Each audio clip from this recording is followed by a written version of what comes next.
28. When Medea opened her eyes, she had a splitting headache, was a little nauseous, and everything was blurry. It was bright, far too bright, and it sent her headache into overdrive.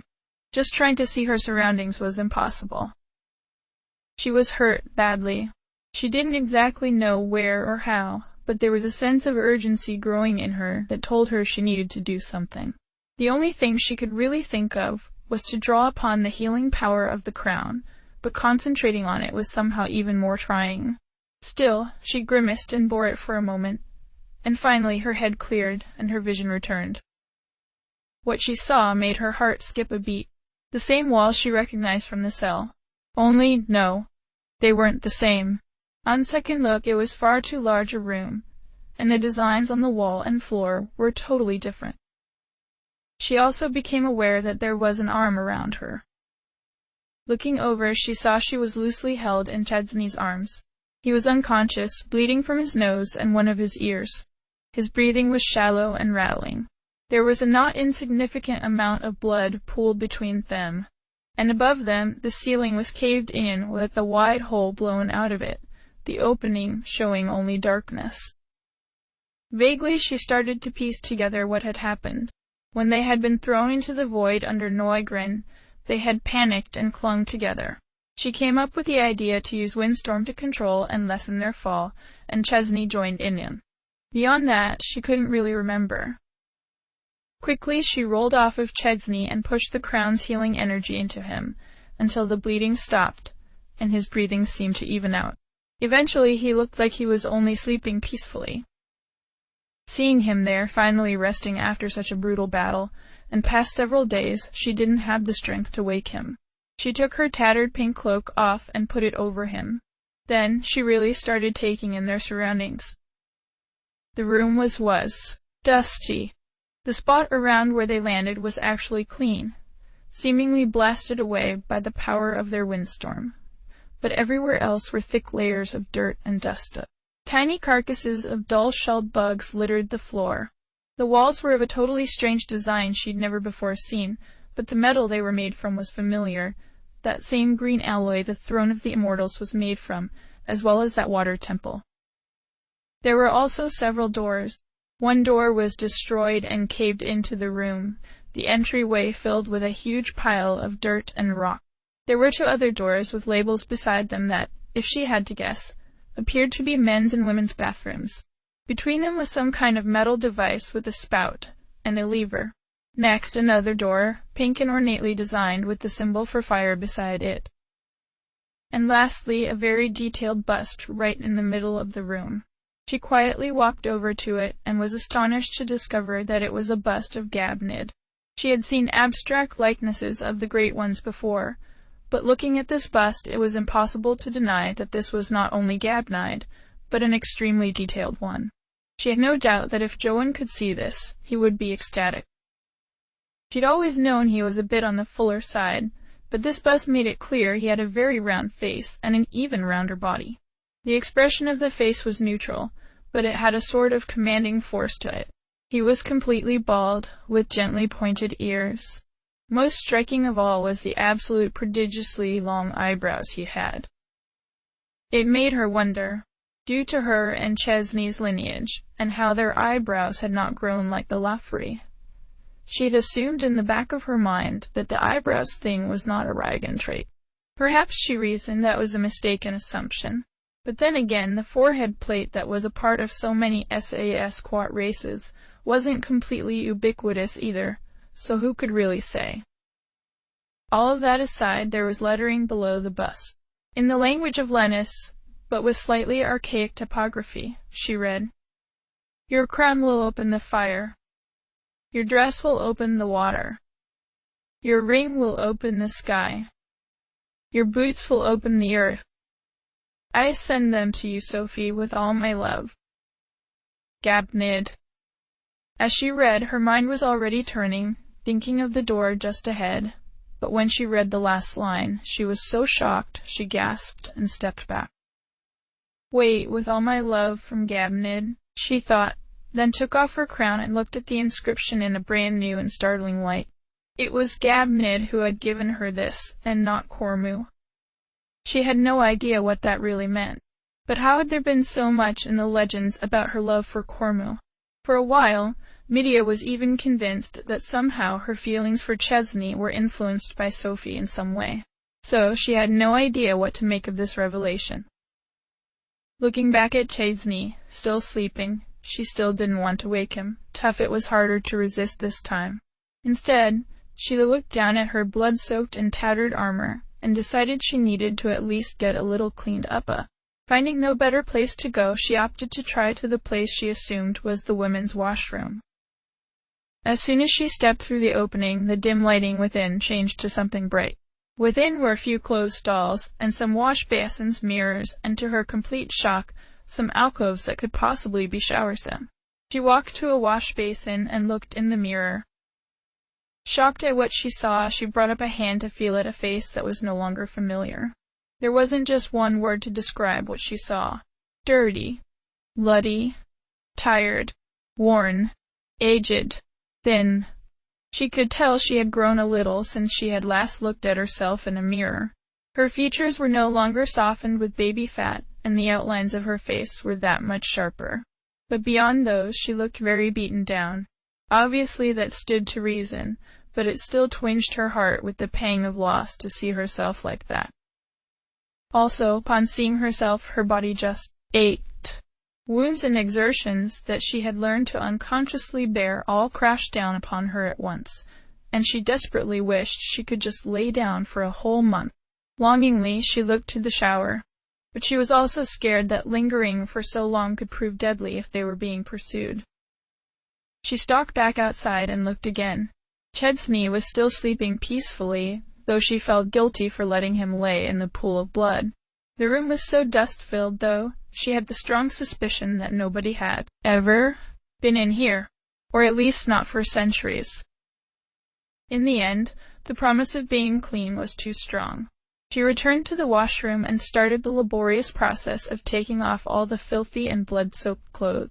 She originally was thinking of cleaning them all together in the shower at the same time she cleaned herself, but in the end she just wanted to be clean first and dropped them all in a pile on the ground. When she did, the shower seemed to come to life. Water, already warm to the touch, began to pour. Panels flipped around in the wall, revealing dispensers with labels she didn't understand. When she stepped in, that feeling of warmth was so soothing she almost wanted to cry just from how amazing the luxury felt after so much time. Another surprise, she noticed a pair of mechanical hands come from the wall outside the shower. They picked up her clothes and shoved them into a hollow that hadn't been there before.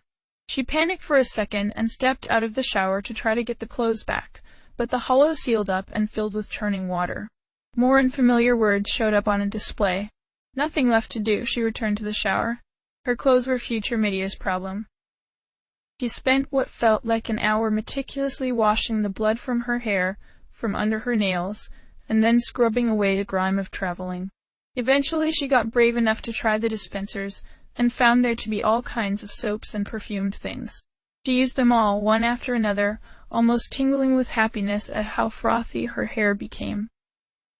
When she was done, she stepped out of the shower, shivering from the cold. The water in the machine was dark reddish-brown, and it still churned away. After a few moments of wondering how to get her clothes back, the shower turned off, and another part of the wall opened up, revealing a pure white towel wrapped in some kind of clear substance. Eagerly she took it, opened the packaging with some trouble, and wrapped herself in it. The towel was pre-warmed and the softest thing she'd ever felt. Carefully tiptoeing to the mirror once more, she was much pleased to see some of her old self shining through. To her side, just at the door to the women's washroom, footsteps. Medea, are you in here? Chesney's voice called out. She turned to answer, only to yelp in shock as she saw him. He was a reflection of what she had just washed away, beaten down, looking filthy, and covered in still dripping blood. Sophie's mercy, Chesney. You scared my half to death looking like that. Are you okay? He blinked a few times and looked like he was still groggy. Yeah, I think so. Hey, where did you get a towel? And where's your clothes? Suddenly, she realized she was only wrapped in a towel and squealed and ran around a corner. Eep. G, go in the other room and get cleaned up. I am like 90% sure we're safe here for a little while. Oh. Right. Sorry, I didn't mean. Anyway, yeah, I'll, get cleaned up. Chesney's experience with the washroom closely mirrored Midia's. He was almost sick just looking at what had become of him. Looking at his eyes, he saw just the tiniest fragment of glass was still lodged in his eyebrow, and he shuddered from the memory of being blinded in. His hands were calloused, and his wrists cracked as he opened and closed his fists. His knees were even louder. The water from the shower was less soothing for him as it was numbing. Alone with his thoughts for the first time in days, maybe weeks, he wasn't sure what to do with himself anymore. Had no clue what to do next. For long minutes he just watched the stained red water dripping off of him and spiraling down the drain. He should be happy. He'd destroyed Lokiern and Noigrin. Both near impossible tasks, but he'd done them, and bought Lennis more time in the bargain. But the sourness of destroying Cormu's equipment poisoned any positive feelings he could have for this moment. Daphne had been clear. Those were the only things capable of destroying Dahlgren. And he'd known during the fight that he needed to be careful and keep the blade from getting any further damaged. But he'd still let it happen. The moment the blade shattered in his hands kept playing over and over again in his mind, until he couldn't contain his own rage against himself, and he punched the wall over and over again. Chesney? Is everything okay in there? Midia called from somewhere unseen. No. Yeah, sorry. I'll be right out. Eventually, the devices had relinquished their clothes, and even dried them. Feeling clean and fresh again did some of the hard work of making them feel like people again, but it couldn't take them all the way. They settled down for a meal, which Midia was kind enough to prepare while Chesney was getting cleaned up. It was a while before either of them said anything of great substance. Seeing Midia looking apprehensively at the hole in the ceiling for the third time, Chesney ventured. What are you thinking about? She shrugged. I'm just thinking about Fiery. Do you think she's okay? He was reminded again at how much the two of them had apparently bonded while he was on that mission. Thinking objectively, it was a miracle Fiery was even able to get up and try to fight, considering she had been near death just before then. Her chances against two assailants, one of them being Zagos, were practically zero. I really hope so. He really did. She had helped them so much and even possibly given up her life to see them escape. If anyone deserved to live another day, it was her. And what about you? How are you, holding up? Midia smiled wanly and idly turned the food in her hands. I don't know. I have a lot on my mind. I know we need a break, but we really can't afford to take one right now. What about you? It was Chesney's turn to shrug. He'd already thought of a handful of small lies or excuses. He didn't use any of them. Right now I'm thinking of the absolute earful I'm going to get from Daphne when she finds out Cormu's things are destroyed. And I'm trying really hard not to think about how I may have just doomed the planet. Without really meaning to, Midia laughed just a little bit. Oh yes, that certainly sounds like something you would be thinking about. Taken by surprise by the reaction, he looked at her with a half-amused expression of his own. Why did you find that funny? She giggled and got up to sit beside him and look at him more closely. Because that's always your first reaction. You take all the blame and leave none of it for anyone else. Chesney, how do you think it felt to us who couldn't do anything in that fight other than try to distract Lokiern? Knowing that we all had no choice but to put the weight of that all on you? Do you think Fiery wasn't cursing herself for the resistance failing to stop Noigren's construction? Do you think I wasn't wondering why Sophie hadn't left me something that could help too? He shivered, not really knowing why. I guess I never really imaged what it must have been like for you all, too. She leaned against him. It's not easy watching you get hurt. He reached his arm around her. I could say the same thing for you, you know. You took so many risks for me up there. I can't decide if I want to hug you or lock you up somewhere safe. She snorted. You can sure try, but you will lose that fight big time. He smiled. Oh, I believe it. He let out a big sigh, feeling some of the anxiety that had been building dissipating. Even so, I'm worried that I have no idea what to do now. What if the world really is doomed? Well, if it is, at least we have showers. He rolled back his head and groaned. Midiafa, be serious. I am, though. Remember what I said before. Yeah, we might fail, but that's not on us. That's the world's problem. And if things don't work out, that's just how it is. And we what, just wait for the world to end? No, we find a quiet place and just find what happiness we can while we wait for the world to end. Now, having said all that, I also wanted to say I don't think we should give up hope quite yet. And do you have a reason for this optimism other than let's just see what happens? Shush! I do, in fact. Come here. She led him to the bust of Gabnid and showed him the inscription. He looked it over, tilting his head in thought. Is this some kind of puzzle? I don't get it. She gestured over to the door with the symbol of fire next to it. While you were really out of it, did you not see that door? I'm not a morning person, he mumbled, looking over things again. Still, I'm not sure what you're getting at. She groaned, in real frustration this time. Chesney, which one of us went to school again? That door leads somewhere, and I'm pretty sure we already have the key for it. But the rest of the inscription seems to imply there are more doors we can open, meaning that Gabnid was a fan of doors. Ah! It means there's a lot to explore down here, and I'm betting we're going to find out all sorts of interesting things that might help us out. Ooh! Oh yeah, I guess, huh? He said, pondering. Huh. Yeah, that'd a good reason to hold out hope. His voice took on a bit more life. And hey, it's not a cave either. That is a spectacular point. Agreed. No more caves forever. Now come on, let's see if we can get that door open. They packed up and put on their armor, though of course Chesney was still only with a shield, and Midia would need to be in front for the time being. As they finished up, a thought came to Chesney. Who knew Gabnid was such a big guy? And, hold on a second, I thought Cormu was the one Sophie was in love with. Midia rolled her eyes. Now he puts the pieces together. No, but like what? How does that make sense? Everything we've seen, all the legends. What, really, have we seen, though? She asked, looking at him with keen eyes full of insight. Think of all the times our perceptions of the Great Ones have been challenged. Strabo, the ghosts of Karen, heck, even Dahlgren inside the Tower of Gabnid.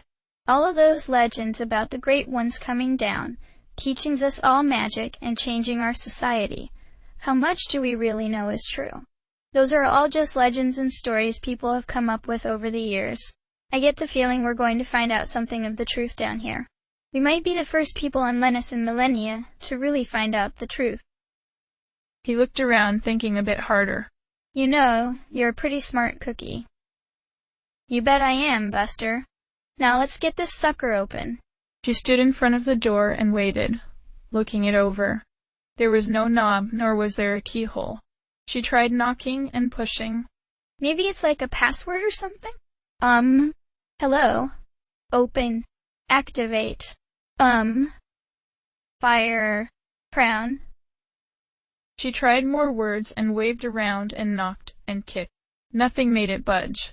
While she did, Chesney looked over the design. It seemed incredibly familiar somehow. Not that he could really pick out from where. But the motif was an elegant abstract design that seemed to draw the eyes to a particular spot in the center where there was the 3 dark blue jewels in the shape of tears. The design was repeated elsewhere on the door, but something about the design always brought him focusing to that area. Hey, try the crown on that spot, he suggested as she was looking very closely at the edges of the door for any openings.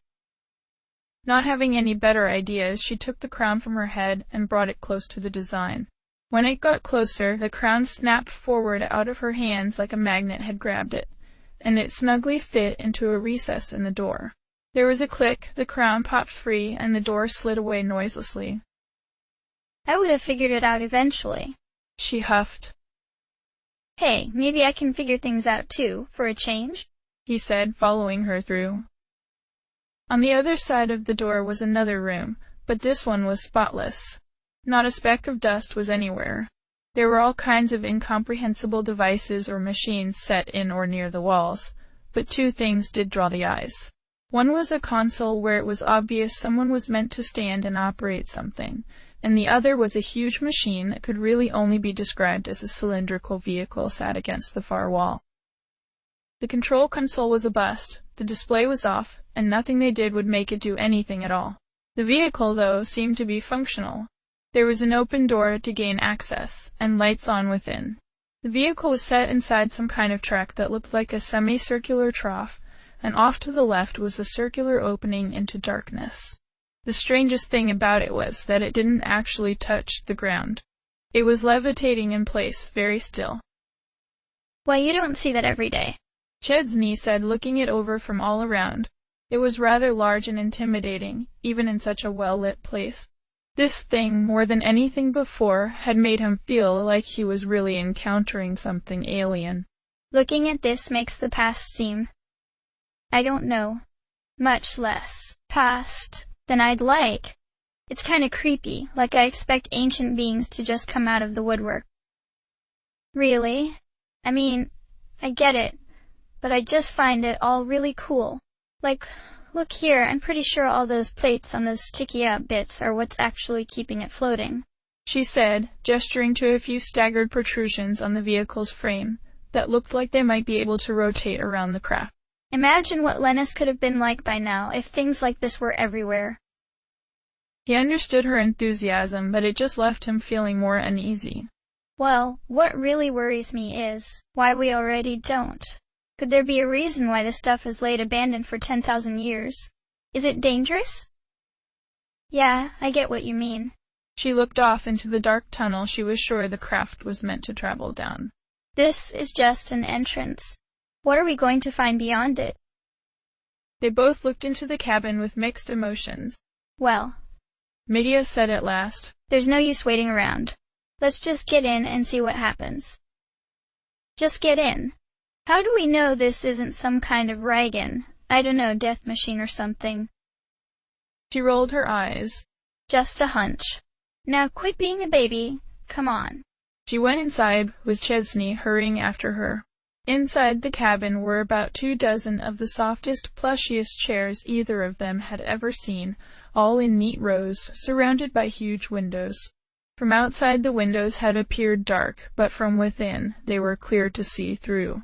Chesney took a quick scan of the cabin, making note that there were no other entrances or exits, and how rounded and soft everything looked, even the carpeted floor and walls. They randomly picked a set of seats in the middle, near the windows on the right side. Just as they sat down, a tone or beep of some kind kept repeating softly, over and over. Drawing their attention to the source, there were several symbols in a display, blinking. I think we're supposed to put these on, Medea said, pulling up some straps from the crannies between the seats. They experimented with attaching them, getting mixed up on whose clips were whose, but eventually buckled themselves in. As soon as they did, the belts tightened and the blinking symbols dimmed. Then a new display from a screen at the front of the craft displayed new symbols, the one on the right changing every second. That looks like a countdown, Chesney remarked, looking around nervously. The door they entered from hissed, and the opening started to close. With a bit of an edge to her voice, Medea said, Is it weird to feel excited but also really scared at the same time? He was just scared, but it was obvious to him that panic was on the verge of taking her over if he didn't say something to keep her calm. He took her hand, which instantly made her jump from surprise, but then she smiled nervously. Hey, don't worry. It looks like Gabnid intended for Sophie to find this place, and there's no way it's dangerous. You're right. You're right? I know you're right. She took deep breaths, watching the symbols change. When the countdown stopped changing, a voice spoke from nowhere in particular, while the craft jerked slightly and levitated further off the ground. They both tightened their grips on each other. Saver ayet, satruyue tilengas, forte gordna. La chua oro, ki ato te balaso a contra. Tatu Banasola. As tense as the moment felt, Chesney had a sudden urge to pull a prank. He said, I'm pretty sure that just said, for the crimes of using the technology of the Great Ones, you will be vaporized. Please sit still for the duration of your execution. Have a nice day. Medea squealed and took her hand back to hit his shoulder repeatedly. Don't even joke about that. That's so not funny. Sorry, I couldn't resist, he said, laughing, not even putting up a real defense. Grudgingly, she took his hand back and squeezed it even tighter. Ugh, boys! The craft levitated slowly into the tunnel, and then behind them, they could barely see that the opening they passed into started to close. When it did, there was a quiet hissing noise, and their ears popped a few times. Well, everything sounds so weird, like I'm listening to everything, though a heavy blanket, Medea shouted, though it sounded muffled to Chesney as well. They both made some rather silly expressions, trying to get their ears to return to normality. A few heartbeats after the hissing stopped, the vehicle began to move, and fast. Medea started cursing like a sailor as they were both shoved back into their seats hard, with the pressure not releasing at all. The rotating protrusions they had noticed before had begun to spin around the vehicle, and from the windows they could see the dimly lit tube walls fly by at an astonishing pace. After a time, the dimly lit walls gave way to something new and astonishing.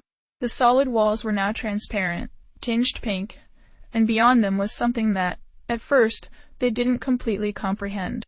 Once the pressure of their acceleration abated, they both sat up and looked out the window in awe, seeing hundreds, thousands of lights and structures passing by in the distance.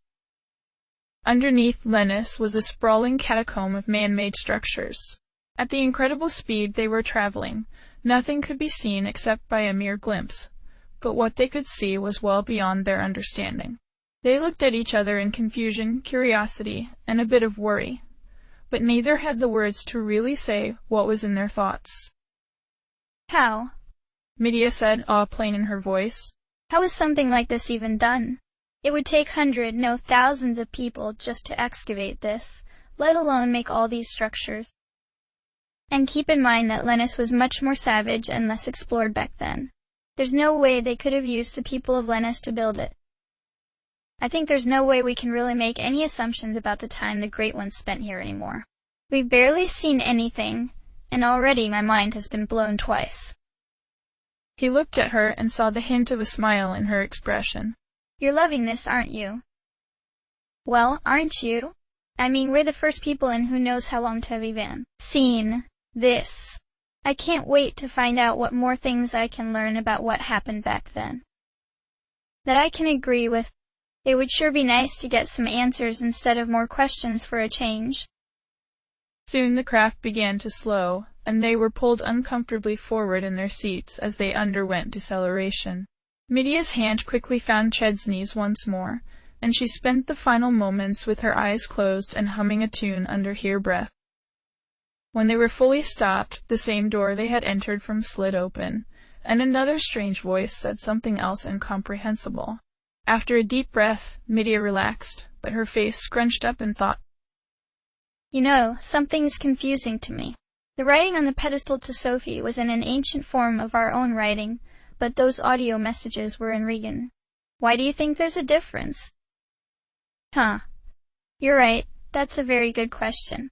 You'd think that since this place was only accessible to Sophie, it would be all one way or the other. And it makes way more sense to just have it all in Regan. More mysteries on the pile, I guess. She sighed. They exited the craft and found a nearly identical room to the one they had departed from. Equally spotless, equally deserted. Still, something felt a little off, like it wasn't completely deserted, only temporarily. Do you feel that? He asked. Medea nodded and stood in front with her shield ready. Yeah, feels a little off. Let's stay close, okay? It still felt so odd to Chesney for her to be the one protecting him. He desperately wanted to be armed and armored again. Cautiously, they proceeded to the door on the opposite side. The room was somewhat less well lit than the other area had been, It seemed to be emergency lighting. Just as they passed by the door, it slid away silently, revealing another immaculate and partially lit corridor, only this one wasn't empty. There was a 3x3 formation of flying devices just passing by. They were about as long as Chesney's arm, and just a bit thicker. Their bodies were dull red metal, and they seemed to be flying by using something spinning so fast they couldn't really see it. Voodoo. Intruder. Voodoo. Intruder. A low, buzzy, artificial voice spoke. Instantly, the flying cylindrical thing stopped, turned to point at them both, and a shower of needles shot out at them. Ow! Ow! Medea growled before cursing loudly. Her shield was brought up in time to protect her face, but a few got in her arms, and a lot more sunk into her legs. Chesney was stuck with many more. She backed them into the room, and moved by the wall to gain cover. When the things swarmed into the room to find the children, she blasted them with a chain lightning, and more than half dropped to the ground, sparking. Chesney lashed out with a break spell that slammed the remaining drones into the wall, knocking the rest to pieces. Geez, that scared the living daylights out of me, and I was even expecting it, Medea said, breathing out a long sigh. And here I was hoping we'd be safe. Well, we are still way safer than with Zagos, that's for sure. Now hold still, let me get some of these. Chesney got to work checking out her wounds, then gently pulling the needles out. I can't believe how deep some of these are. Makes fighting those heliopods seem like a gentle breeze in comparison. Medea had so far remained relatively stoic during the procedure, but when Chesney sucked in a breath, she got a little nervous. What is it? Okay, brace yourself on this one. It's not going to be pretty. Is it the last one? Yeah, huh? Just hold still, I need to be careful here. He got a careful grip, counted down from 3, and then pulled it all out in one go. Medea cursed and then growled in pain, covering her mouth while continuing to swear and walking around quickly, favoring her one leg. Cormu, Slayer of Monsters, what was that one? She practically swiped the needle from his hand and looked at it. It was a big one, looked to be something like a manufacturing defect in comparison to the others. Looking down, there was a trickle of blood running down her leg. With a thought, she let the cooling energy of the crown fill her body, and all the holes in her skin closed up. Whew! Okay, let's have a look at you. Chesney was completely unprotected, other than his shield, which had guarded his face. Rather than just his arms and legs, he had needles in his stomach and chest, and even in his hand. She cringed in empathy for all his wounds. Chesney, this is way worse. I should have done you first. Carefully, she plucked out needle after needle, while he remained impassive. I don't know. In comparison to all the other stuff, it hardly seems that bad. Burns are always the worst, though. Her mind involuntarily flashed the memory of Chesney taking the full blast from the fire sword to protect her, and her chest tightened in guilt. Looking at his numerous wounds now, she chastised herself for not covering him better. Yeah? She pulled out the last few needles, cured his wounds, and stood up. Something must have shown on her face, because Chesney asked her, Hey, are you alright? Like, really? She really hadn't intended to be caught out by the question. Another fresh wave of guilt hit her, because now she knew if she said anything, he'd just take more of a burden onto himself. But she hated to lie, too. As she so often did, she settled on mostly the truth. She smiled tiredly and gestured in a casual waving motion with her one hand. Yeah. Like I said, I don't know. There's a lot on my mind. Plus, I'm really tired. Like, when did we actually sleep last? Yeah, it has been a while. So what kinds of things are on your mind? She bit her lip apprehensively. She had to say something. So she skipped over her own feelings of guilt over all the pain and suffering Chesney had to endure because of her, and answered with her original concern. I guess I'm just worried we're going to break before this whole thing is over. You heard that, Doctor. Our bodies are stressed and I'm really feeling that. And that goes for both of us. Don't think I haven't noticed you wince when you put on your armor lately. But I also know that we don't have a choice. So there's not use griping about it. Yeah. Not like we can really take it easy when we're fighting for our lives. After a second of quiet, he said, Tell you what. He grinned and picked her up wedding style. She squealed in surprise, and her face flushed with how close they were. As soon as this is all over, I promise we're going to go on a huge vacation. We'll travel all over, get the best food, stay at the best inns, sit around all day and relax or read or whatever. While normally being picked up without asking should have been at least a little annoying to her, right now it was actually a little thrilling, and she couldn't help but feel happier and excited. She was always so appreciative any time he tried to cheer her up, and it made her feel wanted and special. Ah, that sounds so good. But don't forget my idea. We're going to make them throw us a huge party with a massive banquet too. He laughed and put her down. Oh, for sure. Maybe we can even get that old bat to cook too. They then got on to the topic of what kind of cooking each of their mothers had liked to do, while they explored more cautiously outside the room. Sometimes they'd see floating drones, and if they ever came even a little close, they blasted them to bits from a wide distance. As they explored the area, they found it was mostly a long, wide hall, with many connecting halls on either side. The transport room they left opened into one of those side halls at the southeast. Just opposite was an identical hallway, with another sealed door, this one with an earth symbol next to it. They tried to use the crown on it just to check, but there was no response. Well, that sucks, Medea said after replacing the crown on her head. Here's hoping there's something else we can open. Just then they heard something very unexpected. Muffled speech. Looking at each other with wide-eyed shock, then shifting to much grimmer, determined faces, they sneaked to the joining hallway and peeked around the corner. When they did so, they saw a man of some sort, mumbling to himself with his back turned to them. He was still 40 or so body lengths away, so it was hard to make out what he was and what he was doing. What they could tell was he was scribbling in something and standing just in front of a large statue of Gabnid. Once he was done there, he once again started talking, seemingly to himself, looking at the walls and other devices before scribbling more notes. The children gave questioning looks to each other before having a talk about what to do, purely in pantomime. Chesney signed he was worried he would attack them, while Medea signed they should approach cautiously and try to talk. He shrugged in such a way that conveyed, "Worth a shot," and Medea signaled to leave the talking to her. Cautiously they came around the corner, and Medea cleared her throat, then said, Excuse me, sir. The man practically leapt out of his skin, shouting his surprise and dropping everything in his hands. He looked at them for a second, both with hands up in a gesture of "we mean no harm," and he let out a huge breath. Great ones alive, are you kidding me right now? What a place to meet people. He bent over and rested his hands on his knees, taking deep breaths. I think I just lost a year off my life. Upon closer inspection, the man was unquestionably a Lubot.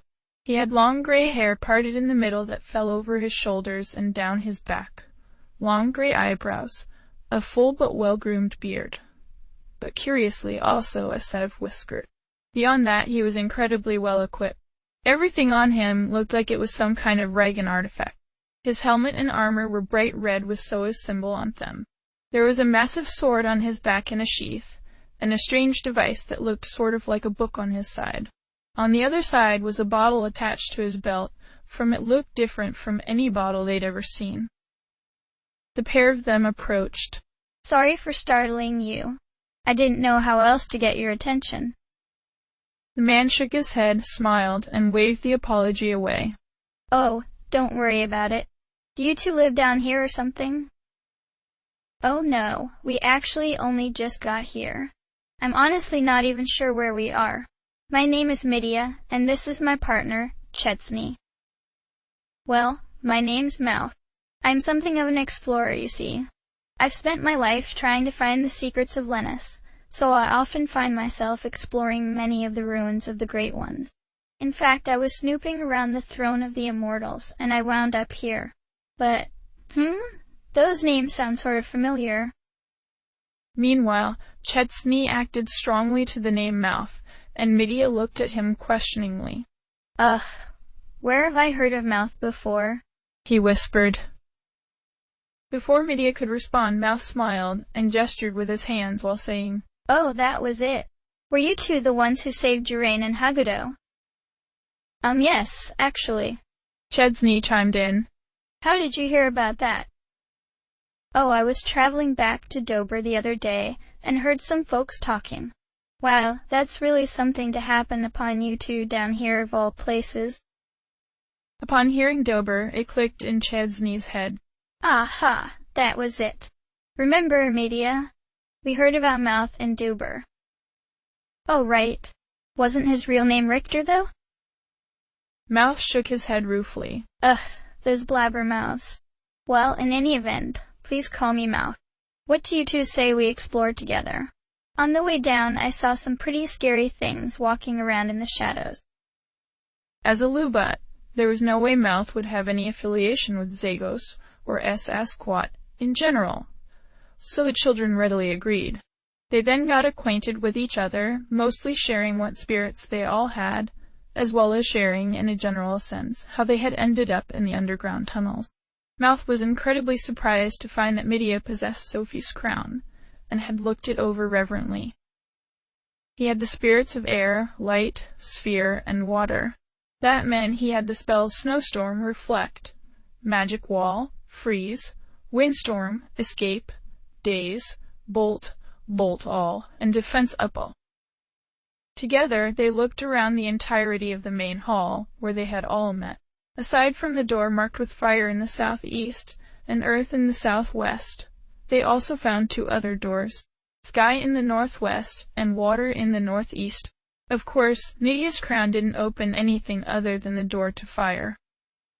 Well, I guess that only leaves checking out that scary place, Mouth said, gesturing to a stairwell north of the statue where they had met. I'm something of an old hat at escaping traps, but even that place had me a little spooked. With all of us together, though, I don't think we'll be able to slip by unnoticed. Chesney asked, What kinds of things did you see up there? Oh, well, a ton of those old emergency chests, but they were all behind these electrical fields. And other than that, a bunch of metal automatons. Automatons? What are those? Medea asked, wide-eyed and smiling, loving getting to learn something new already. How to explain? Well, they're machines, but they have a sort of intelligence to them. Those flying ones with the needles are the most basic type. But there are others. Some of them even look like people, in a way. Well, that's kinda creepy, Chesney said at the same time Medea said, Cool. Ignoring her, Chesney asked, Are they all dangerous? Mouth tilted his head back and forth. Yes and no. Depends. Some of them aren't hostile at all, others are. You can't even tell just from looking at them. Just stay on the defensive, you'll figure it out soon enough. At that, the aged explorer, which Chesney gauged at being somewhere in his early 50s, rolled his shoulders and his demeanor changed to practiced seriousness. He turned and started towards the stairwell at the north end of the great hall. Well, stay close, kids, and maybe we can find something to help us move forward. Chesney sighed. I really miss having armor. Oh, don't you worry. Your sweet, adorable girlfriend will happily protect you, Medea teased. Chesney just groaned. You're impossible. Up the stairs, they found themselves at the edge of a massive circular chamber.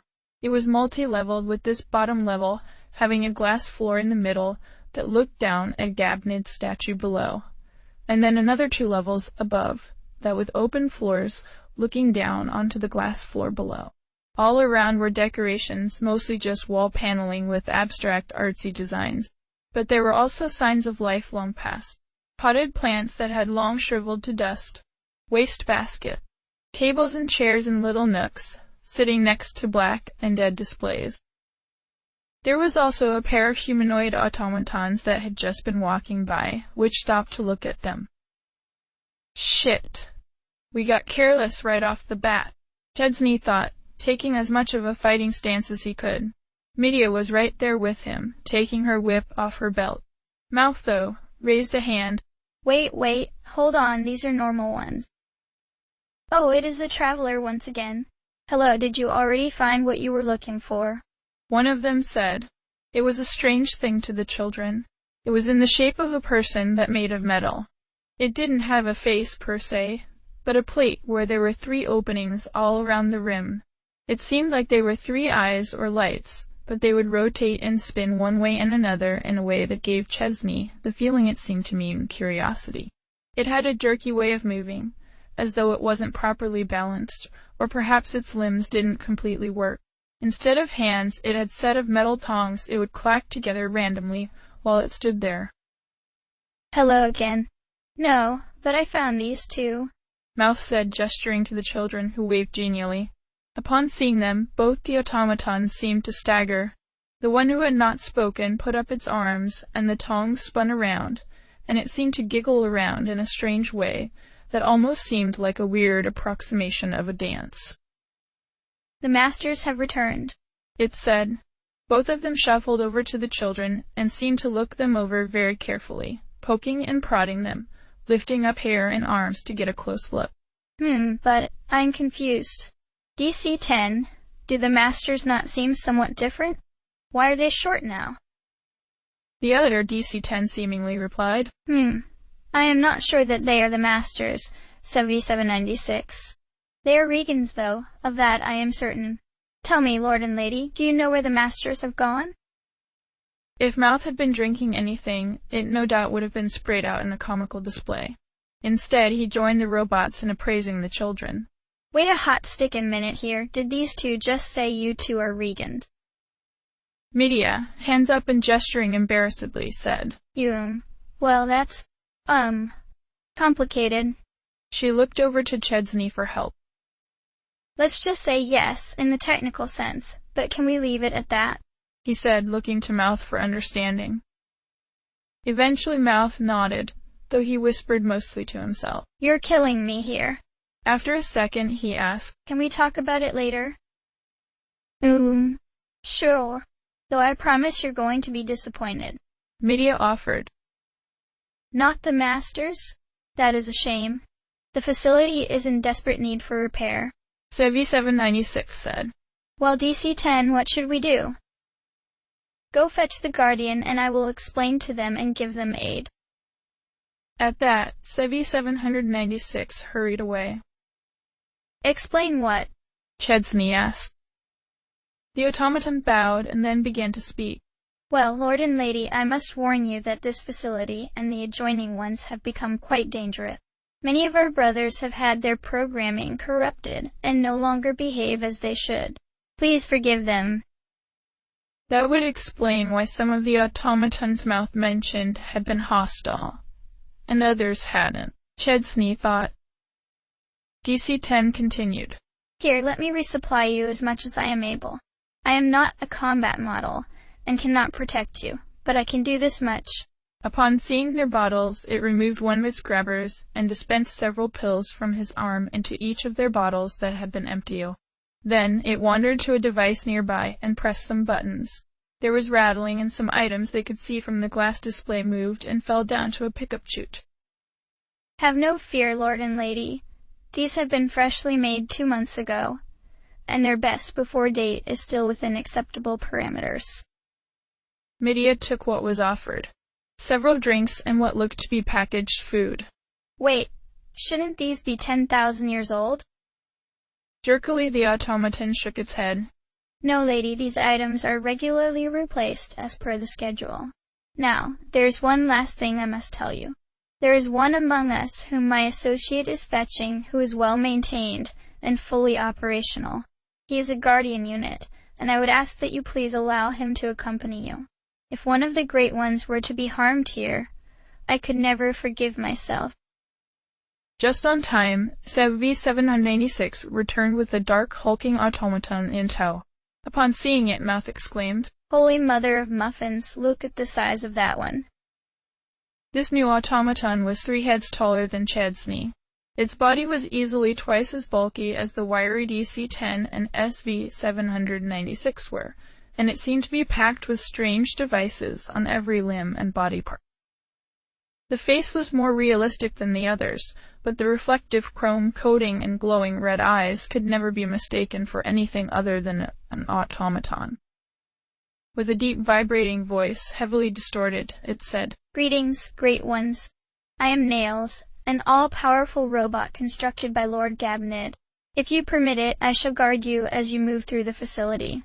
Is this acceptable?" The children looked at each other. Chesney, with wide concerned eyes, and Medea with eyes filled with awe. "Yes." She practically squealed before Chesney could even say anything. "We'd love it if you came with us, Nails." "Very well, I shall become your friend. May I ask your names?" "Well, my name is Medea, and this is Chesney, and this man here is Mouth." The hulking being bowed, once to Medea, and once to Chesney. "It is a pleasure to meet you, friend Medea, friend Chesney." It looked at Mouth. "Shall I remove this native Lubot invader from the facility before we proceed?" No, that won't be necessary," Chesney yelled, waving his arms emphatically. "He's with us, please don't hurt him." "Very well, understood," Nails said before turning and scanning the area, presumably for new threats. Meanwhile, Mouth was doubled over again, resting his hands on his knees, losing another few years off his lifespan. With that, the quartet began to explore the ruins, looking for answers to questions that had laid dormant for thousands of years.